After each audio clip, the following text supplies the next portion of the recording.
Mga kapatid, sa ating banal na pagdiriwang na ito, sama natin sa ating pananalangin ang hari pa sa salamat at natatanging kailingan ni Renz Bernardo at pamilya, Kari Manalo at pamilya, Christian Pasyon at pamilya, Mario at Cora de Leon at pamilya, Edgardo Batar at pamilya, pamilya Simangan, Quinto at Salazar, Rene David de Leon at pamilya, Bel Arcagatin at pamilya, Alicia Arcega Villacrucis at pamilya, Mila Digono at pamilya, Tony at Evelyn Salazar at pamilya, Seri Celine Dominic Nicolas, Janet E. Pascual at pamilya, PD ng ADB Community, Antonio at Victoria Sanchez at pamilya, Bishop Dennis Villarojo, Reverend Father Rupino Pensulit, Cesar at Lolita Nicolas at pamilya, Joey Catayas at lahat ng mga kasapi ng AKK, Marietta Carol at pamilya, Yonida J. Gamad at ng SPPC ng Biyera ng Carmen sa Evergreen Subdivision, at hindi si Belen Perez at pamilya. Para sa kaligtasan, nila Cecil Din Rivera at pamilya,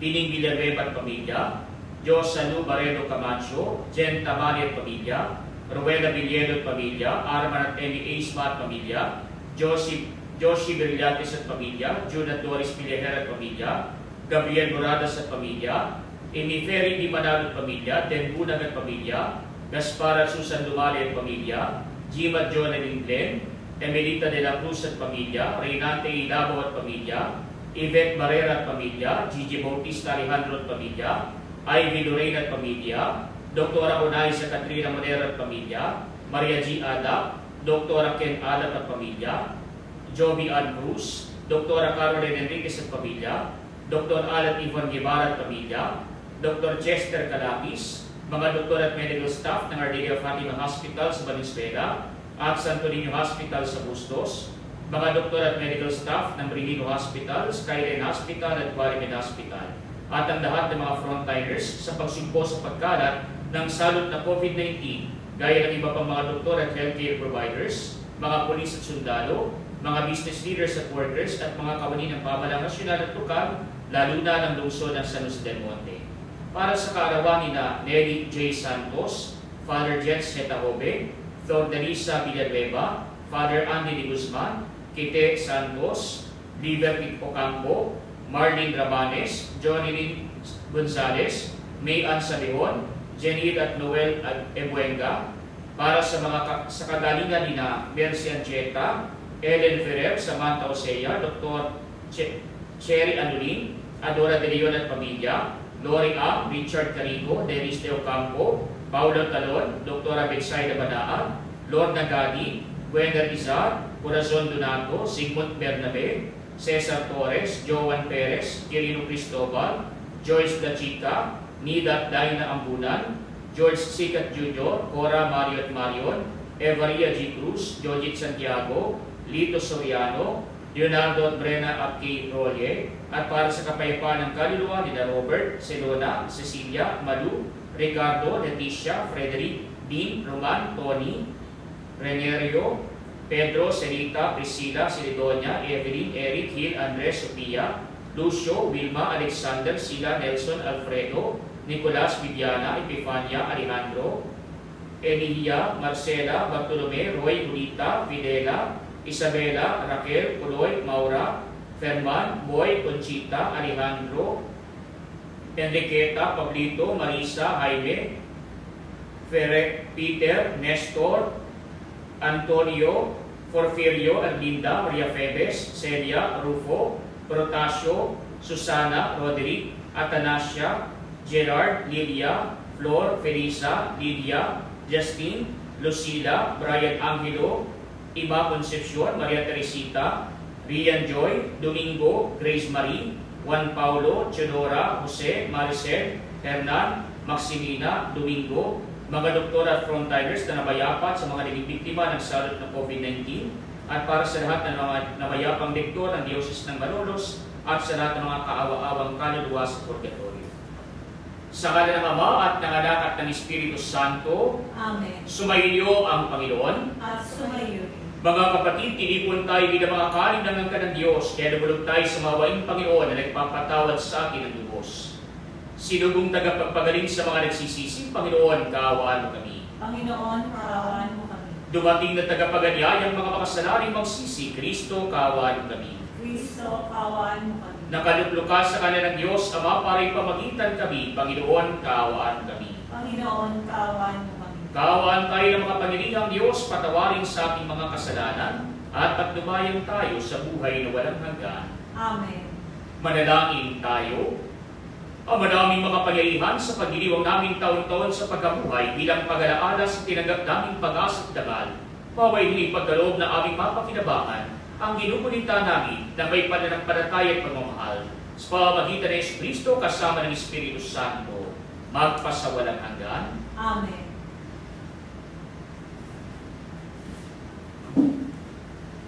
Ang salita ng Diyos mula sa mga gawa ng mga apostol. Noong mga araw na iyon, inggit na inggit ang pinakapunong saserdote at ang mga kasamahan niya sa nakaalib ng sekta ng mga Saduceo. Kaya't kumilo sila. Dinakip nila ang mga apostol at ibinilanggo. Ngunit ginagabihay binuksan ng anghel ng Panginoon ang bilangguan at inilabas ang mga apostol.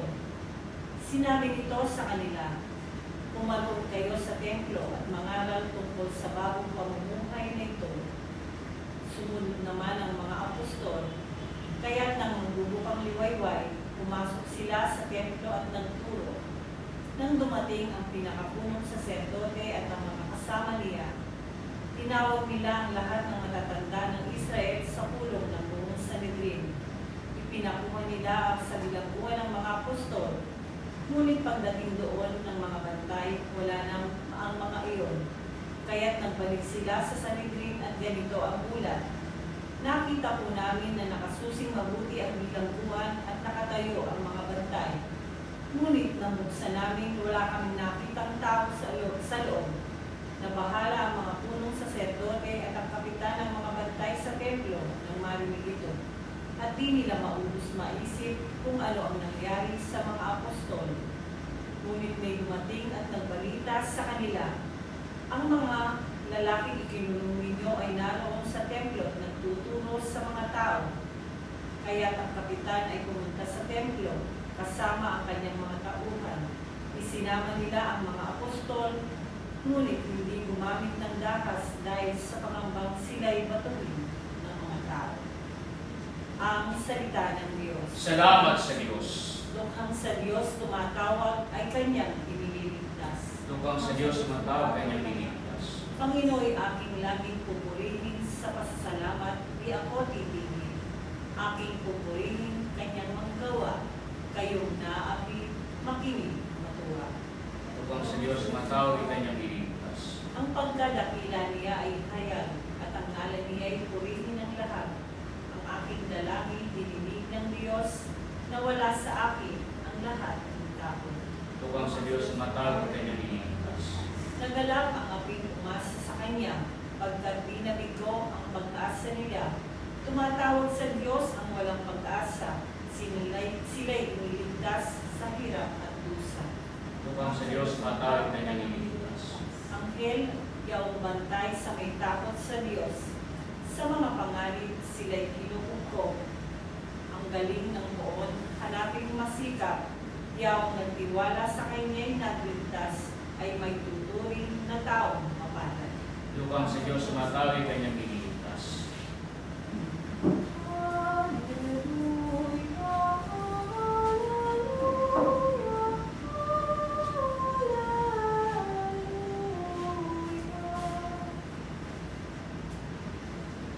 Sumainyo ang Panginoon. At sumayon, Ang mabuting balita ng Panginoon ayon kay San Juan. papuring sa iyo, Panginoon. Kaya lamang ang pag-ibig ng Diyos sa sanlibutan, kaya binigay niya ang kanyang bugtong na anak upang sumampalataya sa kanyang hindi mapahama, kundi magkaroon ng buhay na walang hanggan. Sapagat sinugo ng Diyos ang kanyang anak, hindi upang hatulang maparusahan ang sanlibutan, kundi upang iligtas ito sa pamamagitan niya. Hindi hatulang maparusahan ang nananampalataya sa bugtong na anak ng Diyos, ngunit tinatulan ng parusahan ang hindi nananampalataya sa kanya.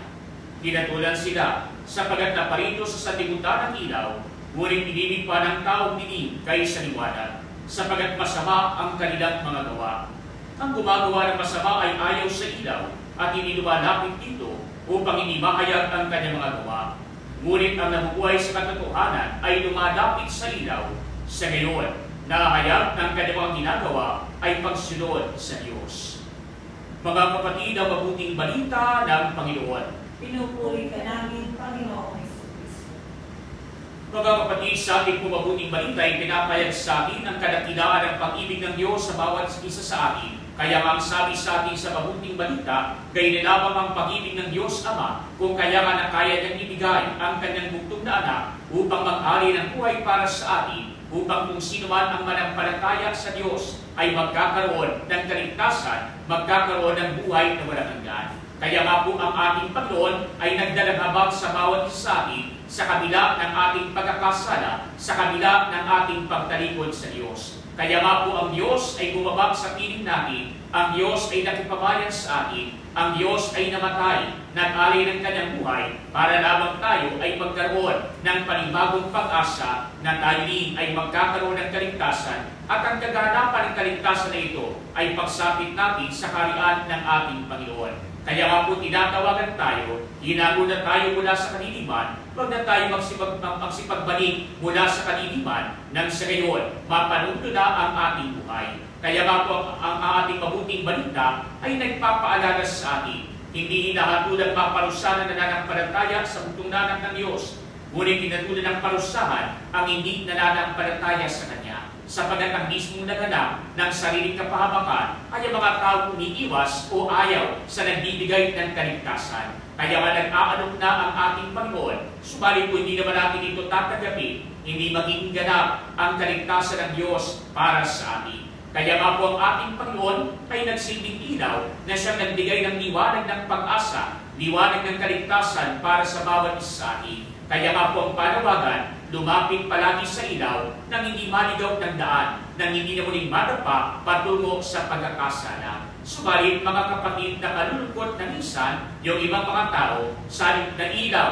salit na liwanag ang hanapin, ang hinahanap ay kaliliman. Kaya nga kadalasan, pag naglalakad sa dilim, kung hindi man naliligaw, nadadapa sa kanilang dinadaanan. Kaya hindi natin po pwedeng sisihin ang Diyos, sapagat ang Diyos ay ang ilaw, ang Diyos ang dapat nating lapitan, pero meron ibang mga tao, mas pinipili pa na talikuran ang ilaw. Kaya nga po mga kapatid, minsan, mas mainam pa yung ibang mga insekto kaysa sa mga tao. Kasi mga kapatid, yung ibang mga insekto, alam nila kung ano ang kanilang talagang hinahanap. Alam nila kung ano ang kanilang misyon sa buhay. Alam nila kung ano ang magdudulot sa kanila ng tunay na kaligayahan. Kaya nga kapag sumasapit ang gabi doon sa mga baryo, kahit naman dito sa atin, pagkaminsan, kapag ka po sumasapit ang gabi, lalo na ng araw, kapag ka po ginagamit pa lang na ilaw ay mga sulo o kaya naman ay mga gasera ng araw, ano ang madalas na nakikita natin pagsapit ng gabi? Yung kung habang umiilaw,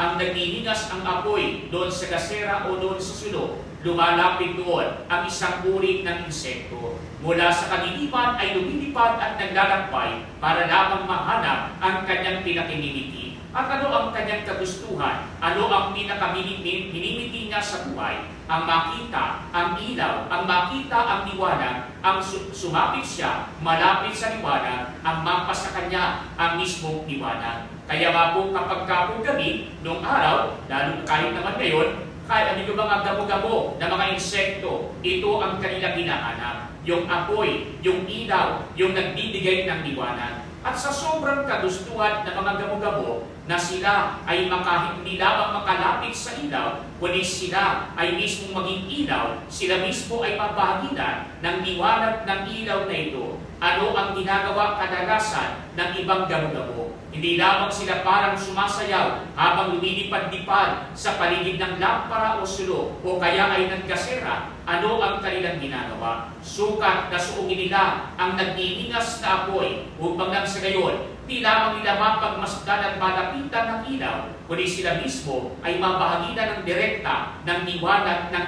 ilaw na ito. Kaya nga po sa isang saglit, magiging bahagi sila ng liwanag na ito, sapagat kapag sila ay lumapit sa apoy at sila ay nadarang ng apoy na ito, ang mismong kanilang katawan ay magliliwanag ng napakaliwanag habang ito ay nasusunog. sa ilang sakit, nagdiwanag ang kanilang katawan, subalit matapos noon, ang kapalit naman ay ang kanilang buhay. Kaya kinabukasan, napakaraming gamo-gamo sa paligid ng gasera, ng lampara o kaya ay ng sulo. Bakit? Sapagat alam nila yung kanilang hinahanap, napasa kanila yung kanilang hinahanap. Kaya nga po mga kapatid, kumisan, mas mainam pa yung mga gamo-gamo kaysa sa mga tao. Bakit? Kasi mabuti pa yung gamo-gamo. Alam niya kung anong makapagpapaligaya sa kanya. Alam niya kung ano ang mission niya sa buhay. Alam niya kung ano ang hinahanap niya. At iyon ang kanyang hahanapin sa lahat ng pagkakataon.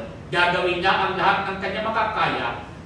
Ibubuhos niya ang lahat ng kanyang atensyon para makuha lamang at mahanap lamang ang kanyang pinakamimiti. Kuminsan, mga kapatid, sa tao, hindi natin malaman kung ano ang gusto natin. O kung alam natin ang gusto natin, hindi natin alam kung paano natin mamimiti o kaya naman ay makakamtan ang pinakagusto natin. Kaya nga yung iba gustong lumigaya. Kaya nga po maganda naman sapagat alam kung ano ang gusto. Kaya lang kuminsan, paano makukuha, hindi alam ang pamamaraan. Kaya yung iba para lumigaya, ano ang gagawin? Pupunta sa kandungan ng iba sapagat ang sabi, makahahanap ng kaligayahan. May asawa ka na, nagpunta ka pa sa kandungan ng iba, hindi naman kaligayahan ang inilulot doon. Sandaling aliw, pero pagkatapos, pagdurusa para sa iyong sarili at para sa iyong pamilya, lalo na sa iyong mga anak na maaapektuhan ng iyong ginawa ng pagkakasala. Samantalang yung iba, ang gusto'y lumigaya, kaya ang ginagawa, nagpapakalulong sa iba't ibang uri ng bisyo. Kaya yung iba, sobra ang pagsusugal, sukat nakakainin na lamang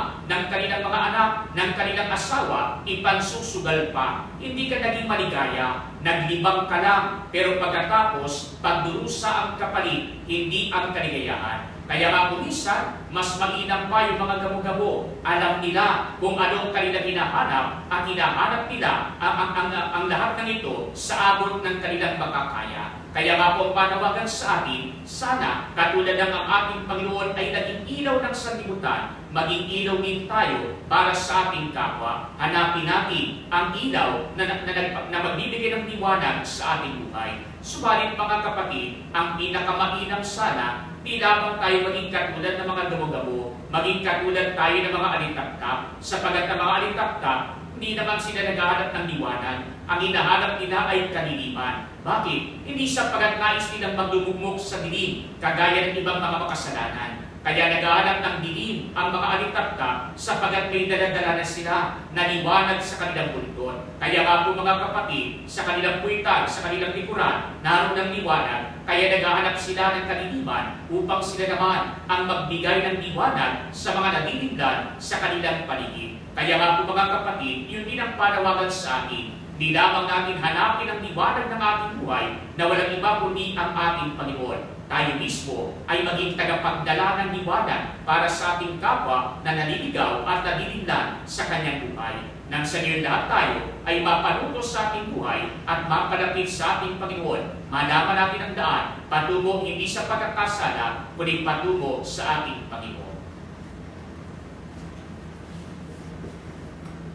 Mga kapatid, taglay ang magtitiwala, ilapit natin ang ating mga alalahanin sa Diyos Ama na labis na nagmahal sa mundo, kaya ibinigay ang kanyang bugtong na anak upang hindi na mawala ang mga naniniwala sa Kanya, bagkus ay magkaroon ng buhay na walang hanggan. Sa bawat pananghita ng ating po itutugon, Panginoon, dinggin mo ang aming panalangin.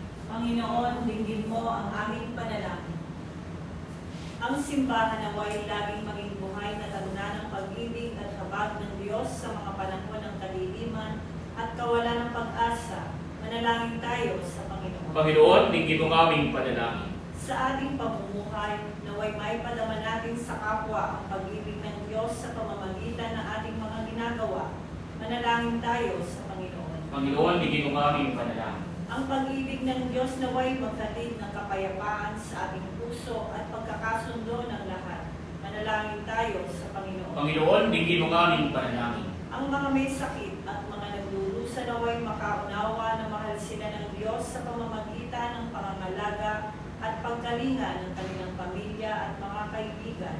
Manalangin tayo sa Panginoon. Panginoon, dinggin mo ang aming panalangin. Ang ang mga mahal natin sa buhay na namayapa naway makabahagi sa kalwalatian ng muling pagkabuhay. Manalangin tayo sa Panginoon. Panginoon, bigyan mo ng aming panalangin. Sama rin natin sa ating panalangin ang ating mga kapatid na yumaw na, lalo-lalo na sina Teresita, Romualdo, Felicidad at Teofilo, na nawa sila'y pagkalooban ng Panginoon ng buhay na walang hanggan. Manalangin tayo sa Panginoon. Panginoon, bigyan mo ang aming panalangin. Ang madaming nasa langit, tunghaya mo na may pag-ibig ang iyong mga anak, at patnubayan mo kami sa aming paglalakbay patungo sa kaligtasan. Inihiling namin ito sa pamamagitan ni Kristo na aming Panginoon. Amen.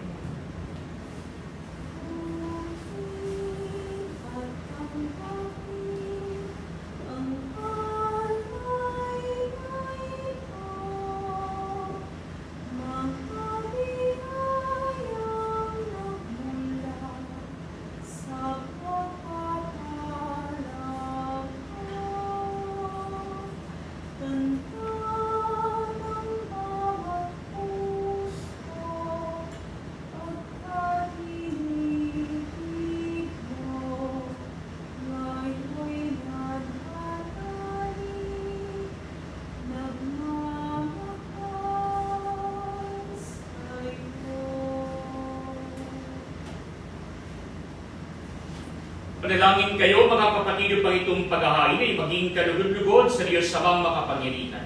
Tanggapin nawa ng Panginoon itong paghahain sa iyong mga kamay, sa kapuyan niya at karangalan sa ating kapakinabangan at sa buong sambayanan niyang banal. Ang manaming lumika sa paghahain ng banal at pagpapalitan ng iyong mga kalugad ng aming alay, kami pinapagsasalo mo sa iyong buhay na nabubukod tangit walang kapantay.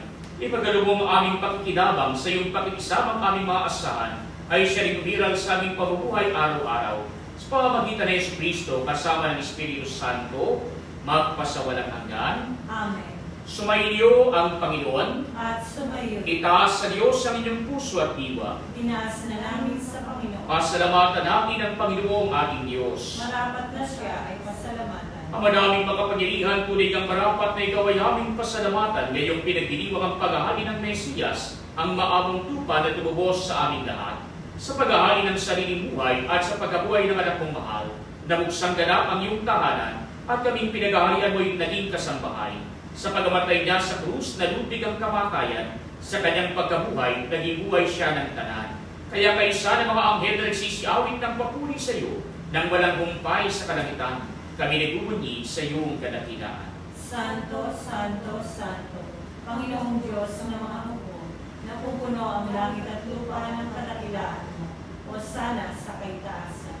Pinagpalang na paririto sa ngalan ng Panginoon, o sana sa kaitaasan. Ama naming banal, dapat kang purihin ang tanang kinapal sapagat sa pamamagitan ng iyong anak na aming Panginoong Kristo at sa kapangyarihan ng Banal na Espiritu, ang lahat ay binibigyan mo ng buhay at kabanalan. Walang sawa mong tinitipon ang iyong samayanan upang mula sa pagsikat hanggang sa pagdubog ng araw, mayandog ang malinis na alay para sambahin ang iyong ngalan. Ama, sinasabo naming pakabanalin mo sa kapangyarihan ng Banal na Espiritu ang mga kalugay ito na aming inilalaan sa iyo. Ito naway maging katawan at dugo ng iyong anak at aming Panginoong Kristo na nagutos si pagdiwang ang misteryong ito. Noong gabi ipagkanulos siya, pinawakan niya ang tinapay, pinasalamatan kaniya, pinagati-hati niya iyon, iniabot sa kanyang mga alagad at sinabi, tanggapin ninyong lahat ito at kanin. Ito ang aking katawan na ihahandog para sa inyo.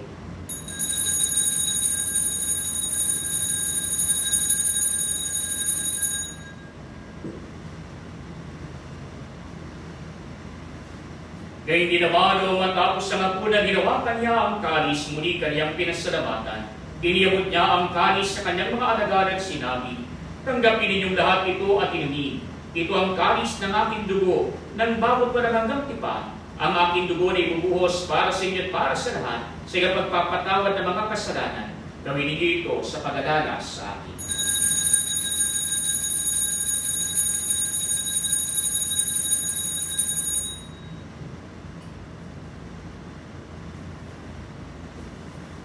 Mga kapatid, ang misteryo ng ating pananampalataya. Si Kristo ay namatay, si Kristo ay nabuhay, si Kristo ay babalik sa wakas ng panahon. Ama, ginugulita namin ang pagamatay ng iyong anak na sa amin nagligtas, kainin ang kanyang muling pagkabuhay at pagakyat sa kalangitan. Samantalang ang kanyang pagbabalik ay pinanarabikan, kaya bilang pasasalamat, may aming iniaari sa iyo ang buhay at banal na paghahain nito. Tungayan mong handog na ito ng iyong simbahan, masdan mong iyong anak na nag-aray ng kanyang buhay upang kami makipagkasundo sa iyo.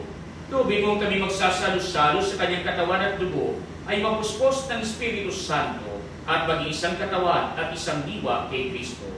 Kami naway gawin niyang handog na habang panahon na katalaga sa iyo, tulungan niya kami magkamit ng iyong pamana, kaysa ng ina ng Diyos ang mahal na Birheng Maria, kaysa ng mga apostol, mga martir, at kaysa ng lahat ng mga banal na aming inaasang laging nakikiusap para sa aming kapakanan. Ama, ang handog na ito ng aming pakipagkasundo sa iyo ay magbunga naman ng kapayapaan at kaligtasan para sa buong daigdig.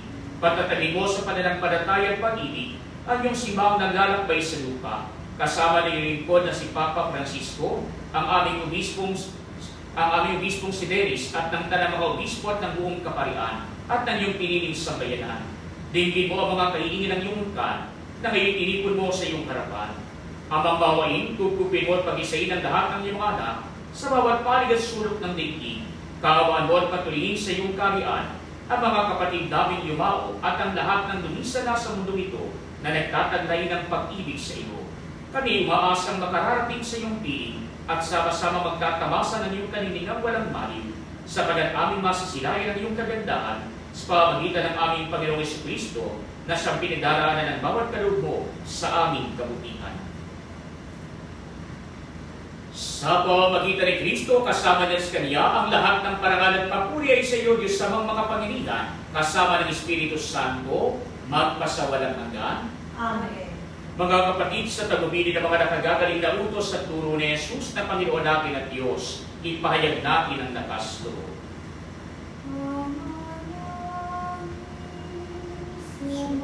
Sumasalangit ka, sambahin ang ngalan mo, mapasa amin ang kaharian mo, sundin ang loob mo,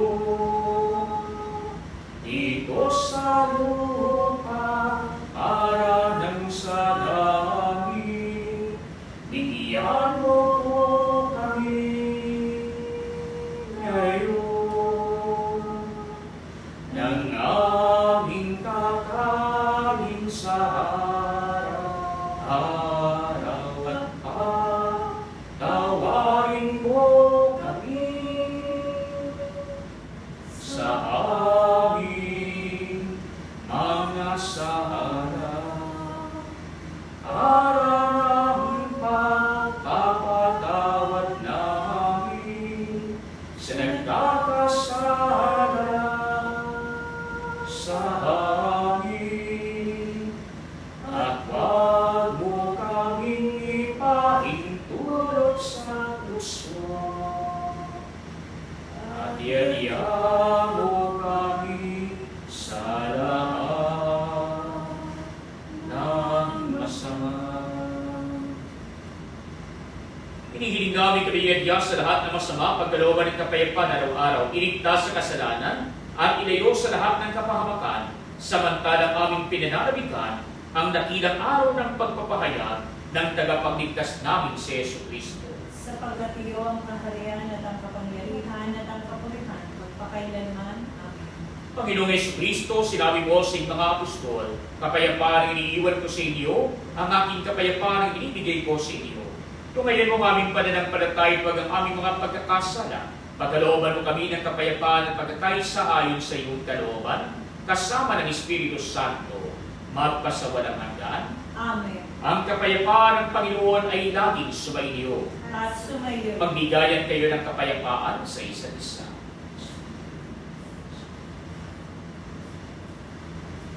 Kordero ng Diyos na nag-aalis ng mga kasalanan ng sanlibutan, maawa ka sa amin.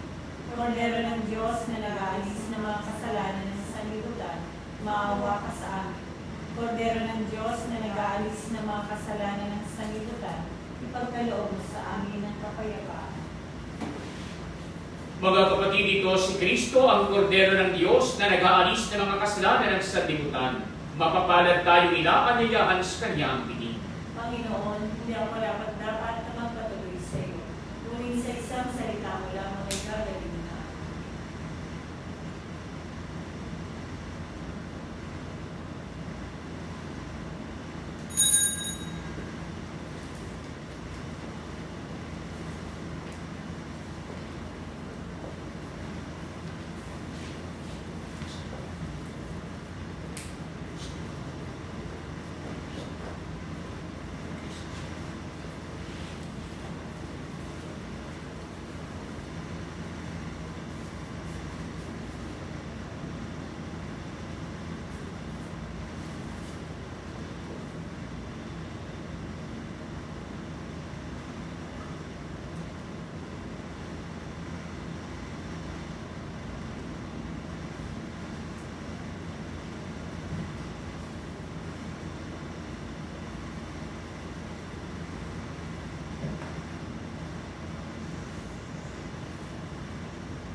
Oratio Imperata, kaugnay ng COVID-19.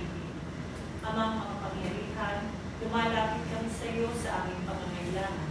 Ingatan mo kami laban sa COVID-19 na lumalaganap sa kasalukuyan at nagiging sanhi ng kamatayan. Tulungan mo ang mga nagsisipag-aral sa kaligtasan at pinagmumula ng virus na ito at kung paano masusugpo ang paglaganap ng sakit na dulot nito. Gabayan mo ang mga kamay at isipan ng mga eksperto sa medisina nang mapaglingkuran nila na may puso at kakayahan ang mga may karamdaman at sa mga sangay ng pamahalaan at mga pribadong ahensya na makatagpo ng lunas at solusyon sa salot na ito. Sinasamo namin ang mga dinabuhan ng sakit na ito ay may balik sa kalusugan sa madaling panahon. Kumilos nawa kami sa ikabubuti ng lahat at matulungan ang lahat ng nangangailangan. Hinihiling namin ito sa pamamagitan ni Jesucristo, kasama ng Espiritu Santo, magpasawalang hanggan. Amen.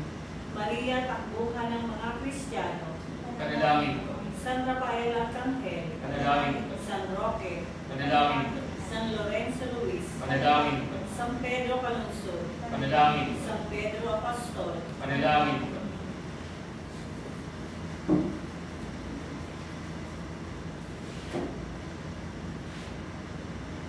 Manalangin tayo. Ang madaming mapagmahal, manatilig ang kapiling ng iyong sambayanan na may pinapakilawang mo sa iyong sariling buhay at gawin mo kami pasulong na makakabang mula sa dati naming pagkamakasalanan patungo sa pagbabago na nagdudulot ng iyong kabutihan sa pamamagitan ni Jesucristo kasama ng Espiritu Santo magpasawalang hanggan. Amen.